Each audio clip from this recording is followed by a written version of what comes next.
And broke their transfer record to sign Gylfi Sigurdsson last week, but what are the chances of any more new faces at Goodison Park? Ronald Koeman will tell us. What are the chances of Lionel Messi leaving Barcelona? You'll get an answer from his former manager Pep Guardiola very shortly. And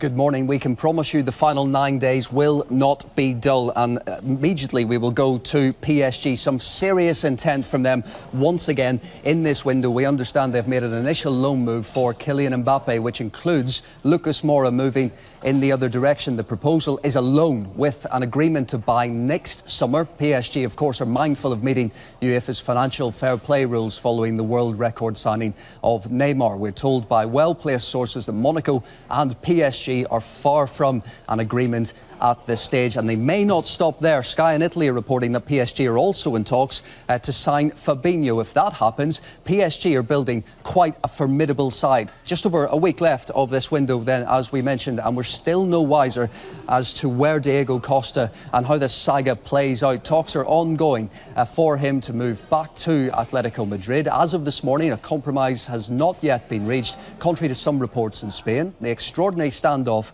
has been described as a drama by those close to the player. Antonio Conte laughed off questions about him last week.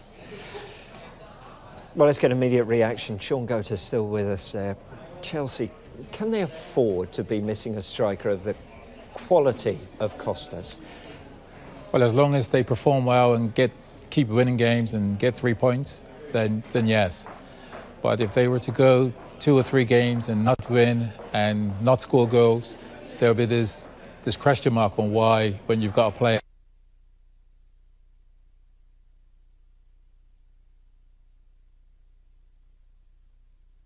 negotiate and sort some deal.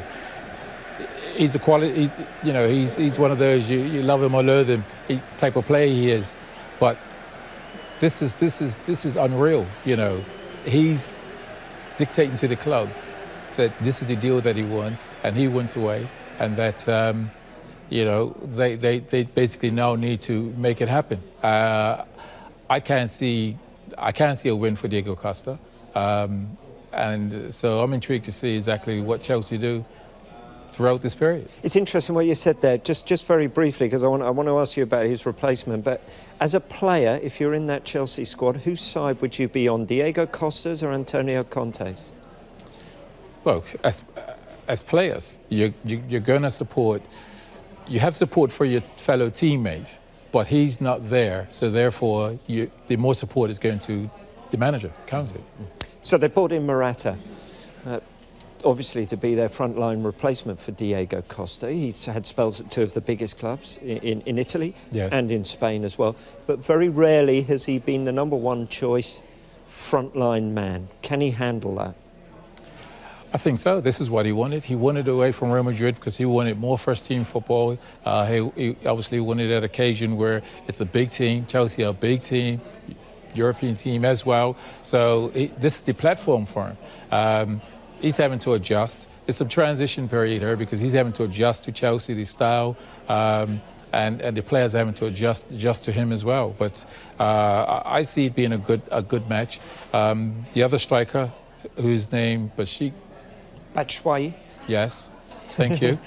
I think he's he scored the own goal, but I think once he gets over that, he's a very good striker. And I think between those two can do very well, or will do very well for Chelsea. But yeah, Morata, I think, just needs to, he'll get himself a few goals, and the players will adjust to his style, and he'll lead the line very well.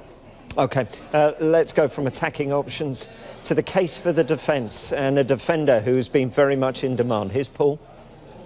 Yes, Rob, we're told Virgil van Dijk trained with Southampton under-18s yesterday. He wants to leave the club, as we know. He handed in a transfer request and strongly criticised the club's management. Southampton have been adamant on this. They say he's not for sale. We await confirmation that centre-back Wesley Hoyt will be joining Southampton. That's what Lazio's sporting director said on Sunday, and whether that has any impact on any potential Van Dijk departure. Whose side are you on this one? Do you praise Southampton for staying strong, or if a player wants to leave, should he be allowed to leave? He's handed in a transfer request. Well, I'm Southampton because, as a club, because I mean, Van Dijk is just, and then all the clubs will be, oh, well, we've got to sell them. So I think Southampton's in the right to let this just simmer down, let him calm down a little bit, train a little bit with the reserves, and realize you can be here for another 6 months, you could be here for another, another year. But you're a Southampton player, and you're going to be playing for Southampton. How does it feel as a player, though? Because to play devil's advocate here, yesterday Southampton said, Jordy Classy, we don't need you anymore, or those were the reports, you can go. So as a player, you can be told, right, you're out the door, whereas a player can't go, I want to go out the door. Yes, it's, I think, slightly different because Van Dijk, again, has got a number of years on his contract. So that for me is he was happy with that. A player that's been told to move on perhaps has a wind of that, has a sense of that because they're not playing as regular, and you sense that over the past season. It isn't something where you're playing regular one season and then the next season you're just automatically dropped. So I think that player would have sensed that, would have known, and would have seen it coming. So therefore his agent would be probably in the background working, trying to sort out some sort of a deal, which is a whole different scenario. OK, let's get more on that top box up there. Will Zlatan return? Question mark. Here's Paul. Yeah, Manchester United are doing OK without him, 2 4-0 wins, but Zlatan Ibrahimovic is closing in on a return to Old Trafford. Negotiations are ongoing for Ibrahimovic to extend his stay at the club. We're told there's not yet an agreement in place, and Jose Mourinho says they are discussing the possibility of him staying on. OK, what about that one? Negotiations are ongoing. Would you like to see him return to the Premier League and to Manchester United? Oh yes, I mean he's an exciting player. I mean he brings an aura about him even when he isn't playing. Some of the one-line statements, but he also backs it when he plays. And I think it's a shrewd signing because I was initially just sort of thinking, if Lukaku is injured, then what real physical presence do United have? And I think that having Zlatan will be a really good option for them in playing games in Europe and so on and so forth. So, and he delivers. He's a quality player and he delivers. So is he there as a backup to Lukaku, or can the two play in the same team? I think he'll be more for a backup. And I think there'll be games they could play together. I mean, at the end of the day, they're quality players. Lukaku possesses the pace that you require when you play with Zlatan. Because Zlatan, everyone knows it's going to be the feet, it's going to be in front of you. And Lukaku possesses that down the side pace to stretch teams. Yes,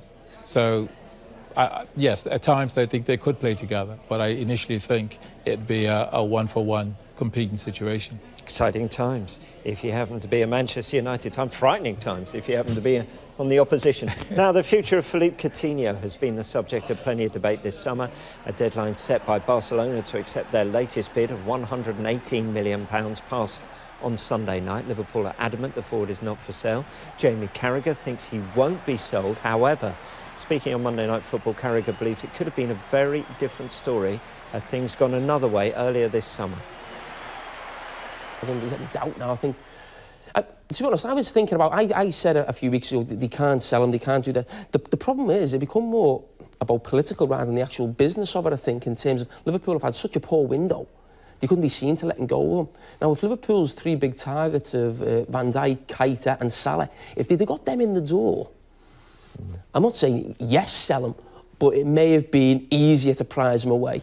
And even Liverpool supporters may have thought 120 million for Philippe Coutinho, and then you could still go and spend that with 2 or 3 weeks of the window to go. But they were never going to sell him on the fact that they hadn't brought enough players in. Standoff or brinkmanship? What is this? Where do the two clubs go now? Well, I think Liverpool have, said it pretty clear. What's coming out from Liverpool is that they're not wanting to sell him. In Barcelona, I think all the eggs are in that basket. They want Coutinho, and I personally think that Liverpool will be short. I think they'll be short to win the Premier League, and for me, I think it could be good business as to what they can do with that after Coutinho has moved on, if they accept it. Yeah, if he doesn't move on, is it important that Jurgen Klopp assesses how he'll react and his teammates react to the non-sale? because it could leave a bad taste, couldn't it? Yes, and that could probably knock Coutinho a month or two. And if you have a key player that's not quite at it for a month or two, you know, for Liverpool, that could be 9 to 12 points that Coutinho could have contributed to. And Liverpool can't afford 9 or 12 points. They just can't afford to lose 9 or 12 points. Summer's transfer window, but has he finished? Find out next.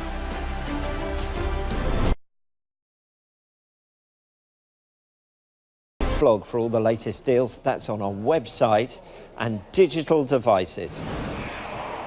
Now to Arsenal, and they continue to try and sell players. We can expect more departures in the next 9 days. Will Jack Wilshere be one of them, or can he still have a future at the Emirates? At this stage, we're not aware of any formal offers for the England international. He was sent off for their under-23s last night after reacting to a late tackle from Manchester City player Matthew Smith. A more concrete move should see John Torrell leave for Hull City. We understand a deal is close and the medical is today.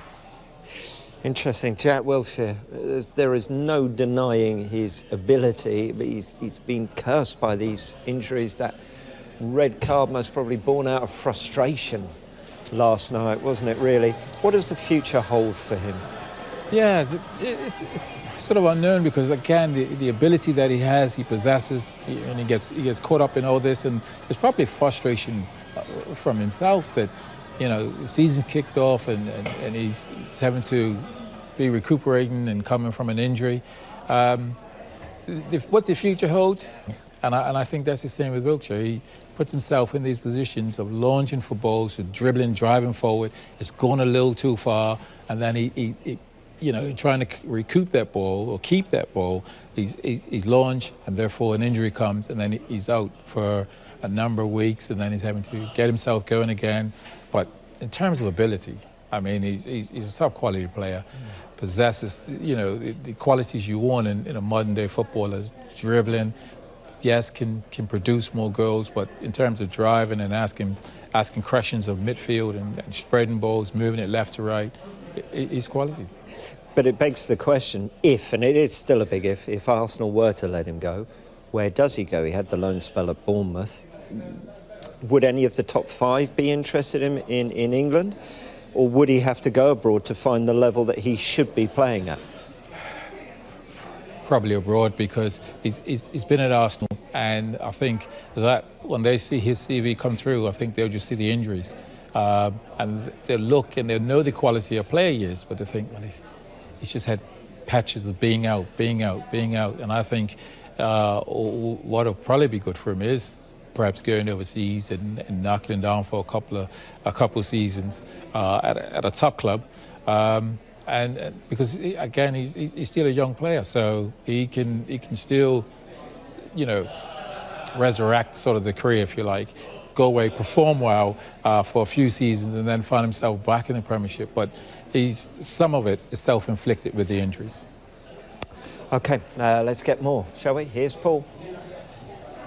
Yeah, across North London, it appears Kevin Wimmer is on his way out of Tottenham following the arrival of Davinson Sanchez. Sanchez, of course, subject to a medical and a work permit as well. We understand West Brom bosses have sanctioned the purchase for a fee of £15 million of Wimmer to West Brom. Tony Pulis will now decide if he wants to push ahead with that deal. We understand Stoke manager Mark Hughes is still keen on Wimmer. Another source tells us Crystal Palace have now expressed their interest in the centre half. Now, if Wimmer does go to West Brom, the club will still fight to keep Johnny Evans. Could this be a pivotal week, one way or the other, for this potential transfer? Evans has been the subject of an £18 million bid from Manchester City, a bid that was rejected by West Brom. Tony Pulis said last week that he couldn't guarantee keeping his captain if an enormous offer is made. City are reportedly looking at alternative options should they fail to reach an agreement with the Midlands club before next Thursday's deadline. Now, Lionel Messi's buyout clause may be a staggering £275 million, but according to his former manager Pep Guardiola, someone could pay it. Asked whether Messi's buyout clause could be activated following Neymar's £198 million move to Paris Saint-Germain, here's what Pep had to say. Pues no lo sé. I don't know. Someone might have, if they have the money, they want to spend it. Might happen. Who knows? Love nothing better in football than putting 2 and 2 together and getting 5. Lionel Messi, if of all the English Premier League clubs who could afford him, Manchester City most probably would be the only one. Pep Guardiola, his former manager. There's a thought. Yes, it is, but I don't get excited because when Pep was at Barcelona, you just heard little bits that one of the reasons he left was because he knew he couldn't get Messi to continue doing what he was doing. Messi was doing it, as in the high press and winning the ball back and all of that, but was he able to have Messi continue doing that? Again, how true was that? Don't know. So, believe me, I would love for Messi to come to Man City, but again, I think it's 2 and 2 and getting 5. What about Johnny Evans? I think that would be a good bit of business. I think he's an experienced player.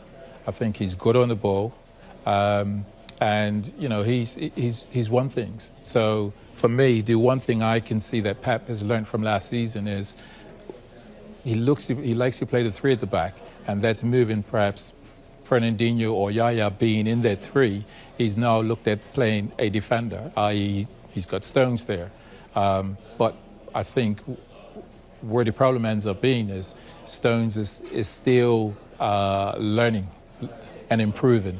And I think Johnny Evans is an experienced player that is also a good defender that can come into that fold and be competition. Would that be it for City, or would you still like to see more? For me, I always thought, even back last season, I thought that we don't perhaps have a plan B, and that's a big centre forward. To be able to, again, in a game and say, okay, the last 10, 15 minutes, all when teams like Liverpool come in high press and other teams, that we can go into this player and play off of. Aguero is top quality, but again, we know we can't just throw the long ball into him, so we don't have that plan B. City have been big spenders, but they're not the only ones this window. Here's Paul. That's right, Rob. Have a look at just what Everton have brought in this summer so far, and it appears they're not finished. Ronald Koeman has been speaking about potential new signings. This is what he had to say after the draw with Manchester City last night. Finally, is the spending done now? I hope not. What else do you need? Now, okay, we are looking for a left-footed centre defender, maybe the backup for Leighton. With the injury of Funes Mori, we don't have any left-footed on that side behind as a backup of Leighton.